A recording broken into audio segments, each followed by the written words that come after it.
Hi there, thanks for joining us. We're going to talk through Component 1 and the newest updates. My name is Stacy Hicks. I'm a National Board Certified teacher and I work on staff at National Board, and I'm here with my awesome colleague, Lisa Clare. Hey everybody, I'm a board certified teacher also, and I work at the National Board with Stacy. All right, so we are going to talk a little bit about the newest updates. We wanted to be able to tell you where you can find updates about the certification options on our website. So we have a dedicated COVID-19 page. If you look on the bottom of the screen that's being projected right now, this is the guide to candidate options for certification. So it outlines the different scenarios that you may be sitting in. It gives you the text in the middle. It gives you a quick jump screen on the right-hand side to the different scenarios. And if you scrolled all the way down, you would see printable PDF versions of each one of those scenarios if you'd like to print out a paper copy, take notes as you're thinking through the different scenarios and options you may be sitting in. And it gives you on the bottom of the screen the exact web address for this guide. So we're going to be talking specifically though about Component 1. So given stay-at-home orders in light of COVID-19, Component 1 testing centers and the testing center appointments have been top of mind for many candidates. And if you're watching this video, you might be one of those candidates. So we're going to talk a little bit about what we know now about Component 1 and what you need to do about that. So Lisa, do you want to take it away? Great. Thanks, Stacy. So we're going to get started by sharing some of the updates that came out this last week in April. So depending on when you're listening to this, some of this may be news to you. So we just wanted to share this. This in the guidance document, the guide that Stacy just shared, there are all of the scenarios, but we really wanted to pull out Component 1 because Component 1 is the one where there are lots of moving parts, especially given that it requires being in public places with other people. We'll talk through this particular component in some more detail. So the first update that we wanted to share is that the Pearson VUE is extending site closures through May 31st. If you have registered for Component 1 and already had a testing date, you have probably already received a notification that your assessment, if it was scheduled before May 31st, has been canceled. The reason why is that the Pearson VUE is wanting to be in alignment with local health and safety requirements. But to ensure that all candidates are able to complete during the 2019-2020 assessment window, we're offering increased flexibility by extending the testing window to October 17th, 2020. This is a new extension that has come out this last week in April. This extended testing deadline is available to all candidates. Pearson VUE will continue to monitor the COVID-19 situation and make decisions about the testing center operations in accordance with local authorities.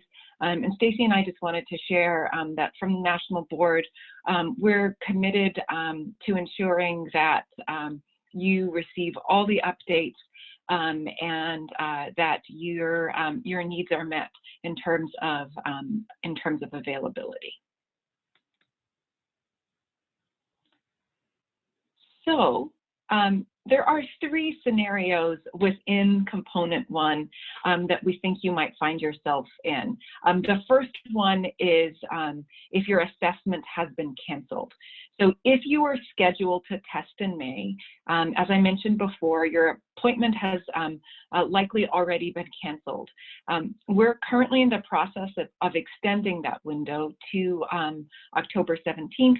And depending on when you're listening to this video, if you're listening to it the day that Stacy and I are recording it, please know that we are not, we won't be ready for that October 17th date until Wednesday, April 29th. So starting Wednesday, April 29th, you will be able to schedule a new appointment for as late as October 17th. There's an important point that we want to share with you here. Please note that the date that you test will determine the timeline for when you receive your scores. So if you test for component 1 before July 15th, you will receive your scores on or before December 31st, 2020. If you test after July 15th, you will receive your scores after December 31st. However, the window for score release for candidates who test after July 15th is between December 31st and the opening of the registration deadline. And that is the same time when the scores will be reported for portfolio submission. So if you choose to submit another component that you've already selected by the October deadline, you'll receive your scores at the same time there. And to allow flexibility, you do not need to indicate whether or not you intend to test before or after July 15th. That window has been extended for everyone who has registered for component 1. You do not need to fill out the exception form if you intend to test up to October 17th. So Stacy, I'll turn it over to you for the other 2 scenarios. Perfect, thanks, Lisa. So if you are sitting with component 1 and you have an appointment, or if your appointment has not been scheduled, but you would like to test after July 15th, that sounds like an option that I might take if I was sitting in this scenario. But if you would like to test after July 15th, then you'll need to have your authorization extended before you're permitted to schedule for a later date. So just a quick reminder, if you choose to do this, which you're totally allowed to do, if you choose to do this and test after July 15th, you'll not receive your scores in December. So if you want to take a later test date, you're fine to do that, but here's how you get started. So there's 2 steps. So step 1 is you have an appointment, but you need to cancel that because you'd like to take a later test date. So first go in and cancel your appointment by contacting Pearson VUE. You can do that online or by phone. I will say that right now, the online version might be sometimes the quickest route, as there are a lot of folks who are just receiving this information about component 1 and the extended deadline, which is awesome. Backlog for actually talking to customer service live. So if you want to do that, you can do that online as well. So cancel that appointment by contacting Pearson VUE. Pearson VUE cannot extend your authorization. So you'll still need to contact National Board Customer Support. So that's step 2. After you've canceled your appointment with Pearson VUE, contact National Board Customer Support. Again, you can do this online or by phone to have your authorization extended to that October 17th. Now, if you have other components that you may be interested in taking, components 2, 3, and 4 for your initial certification, you may be saying, October 16th is a date I remember. Why are you now talking about October 17th? So that's a great question. October 17th is actually a Saturday. So Pearson VUE wanted to make everybody available for one more additional weekend day that you can get in and test, which is really exciting. So there's that. That is the reason you see a difference between the October 16th submission deadline for components 2, 3, and 4 versus the October 17th deadline for component 1. So it's just an additional day of a Saturday for increased testing flexibility. So that's great. Just wanted to call out the difference there. Keep in mind though that site availability and capacity is based on current social distancing guidelines in each area. So what that means is that testing center capacity could be somewhat limited if there's limited staffing right now. So as time goes and we learn more about COVID-19 and the guidelines, both state and federal, those may change, but right now you may be seeing that testing center capacity is somewhat limited. That being said, if you have an appointment scheduled, we encourage you to keep it, but recognize that not everybody is sitting in the same space and mindset. So we offer the October 17th deadline to increase the flexibility, to increase opportunity, and to increase access to testing centers. So if you have one, you may want to hold on to that, but if you are sure that you want to extend it, just follow those step 1 and step 2 to get you started for a new testing that will happen later in the fall. And then as far as scenario C, so some folks in this, you may be included in this, early on in COVID-19, we weren't exactly sure what the timeframes would look like. COVID-19 is ever changing. We're learning more each day. But initially, some folks may have been very nervous around component 1. So they may have submitted a COVID-19 exception form that said, I no longer want to take component 1 this year, or I may want to withdraw completely from component 1. We understand that those were decisions that you made based on the current situation and what you knew at that time. Now, if you're sitting there saying, hey, wait, October 17th sounds really attractive, I'd like to change my submission and change my exception form, you can absolutely do that. So if you no longer need to defer or withdraw because that exception allows you a little bit of breathing room and potential for more testing availability, what we want you to do is go back to the exception form. We want you to complete a new form. We want you to resubmit that form. You have until May 7th to do that. And you would just select no change or component not purchased option. And when you submit that exception form, that will actually override your previous selection. So if you went through and said, I can't, with the current testing window, it doesn't make sense to try to get a testing site availability for component 1, and you needed to defer or withdraw, you can change that selection given the new testing deadline. So we wanted to draw your attention to that. Just find that exception form, and you can find it on our COVID-19 page. Lisa, do you want to talk a little bit about some more resources that are available to folks? Great, thanks, Stacy. So we're just going to close out here with a couple of resources that are available to you to support your journey as a candidate. The first one is Atlas for Candidates. By now, you've probably received an email with a sign-up form for Atlas for Candidates. And no worries if you have not, I'll show you how you can get access in a minute or so. But Atlas for Candidates is a resource that we have available. Atlas is made up of video case libraries of previous submissions from board certified teachers when they were on their national board journey. One important note to make here is that the videos and the written commentary that you see in Atlas for Candidates are from a previous assessment process. The questions are different, the length of the video and the type of videos are a little different. So just be mindful of that. It does not mirror what you are being asked to do as part of your candidate journey.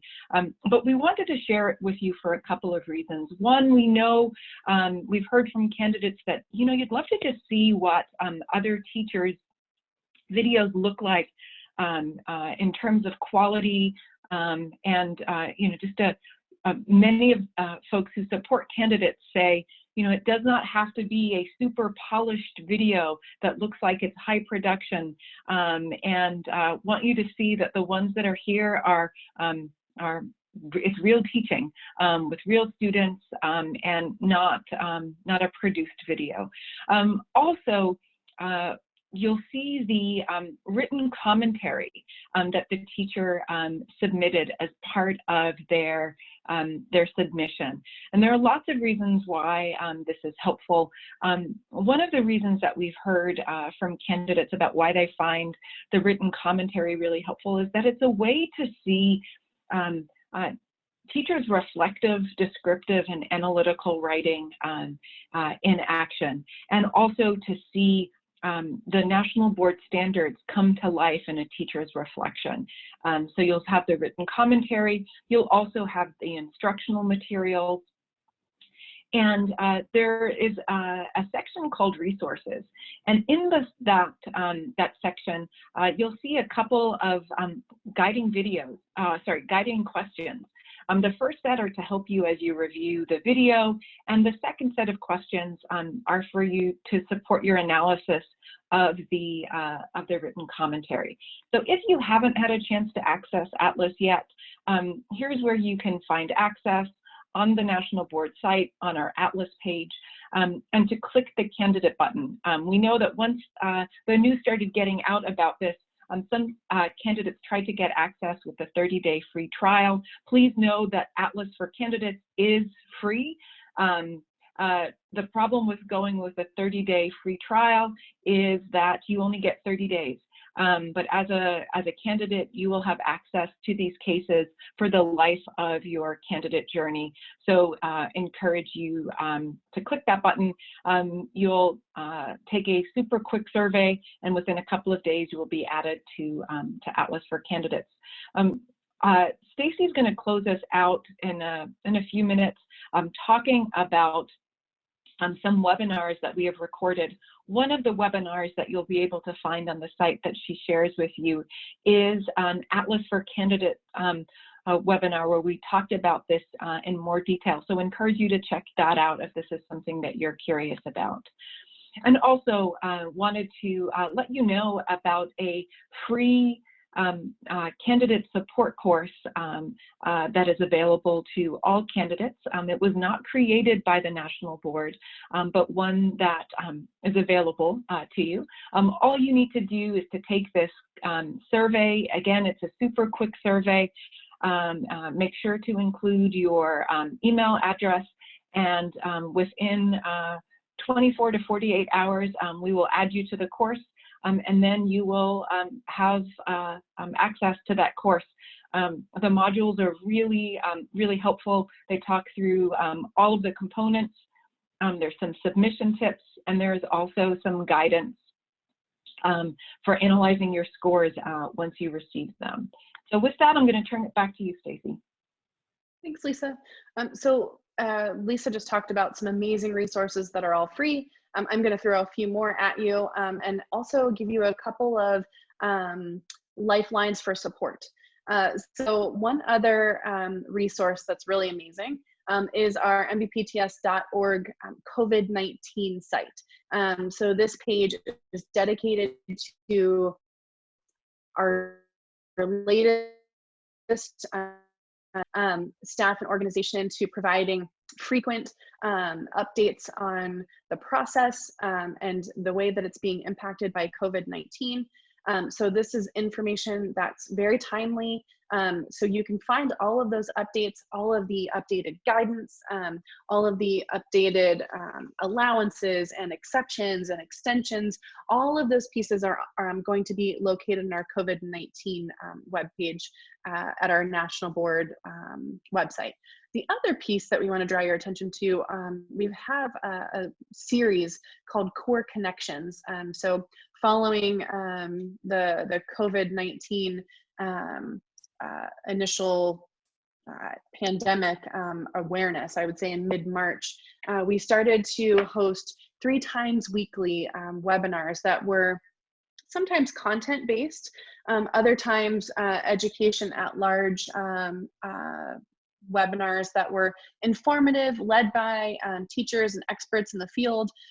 If you have missed those webinars that have been happening since roughly mid-March, no fear, no worries. You can go to our webpage. You have access to all of the recordings and all of the resources. So if you want to learn how to do some videotaping for your virtual lessons, you can find that recorded webinar there. If you wanted to take some time and do some mindfulness activities, you could also do that from one of our previous webinars. You can also register still currently for upcoming webinars as well. So we just want to make sure that you have access to this webpage and check back frequently as things change and update. The other piece that we want to draw your attention to is our 1-800-22-TEACH number and this web form link. So while Lisa and I gave you some updates on component 1, you may still not have all of your questions answered for your certification journey. So we know that you have specific questions that relate to potentially your students or to your content or just to decisions that you need to make. Recognizing that there's some decisions that you may need to provide feedback for us by May 7th. So if you're sitting with any questions, we encourage you to reach out to our customer care team. So you can reach them at 1-800-22-TEACH. You can also reach them from the web form. I find the web form very helpful because if you're like me and you're sitting at 1 a.m. with a question and when our customer care team is not available, you can still submit that question and be able to receive some feedback when those folks come back live and online. So that's a really nice option. So call in to us at 1-800-22-TEACH, reach us via the web form online, but don't forget that the COVID-19 is kind of going to be your homepage for the newest and latest updates for certification and how that may impact your journey. So thank you again for joining us today. We hope that we were able to provide some insight given the newest updates on component 1, and we just hope that you're well. So be safe, be well. Thanks. Take care. Bye.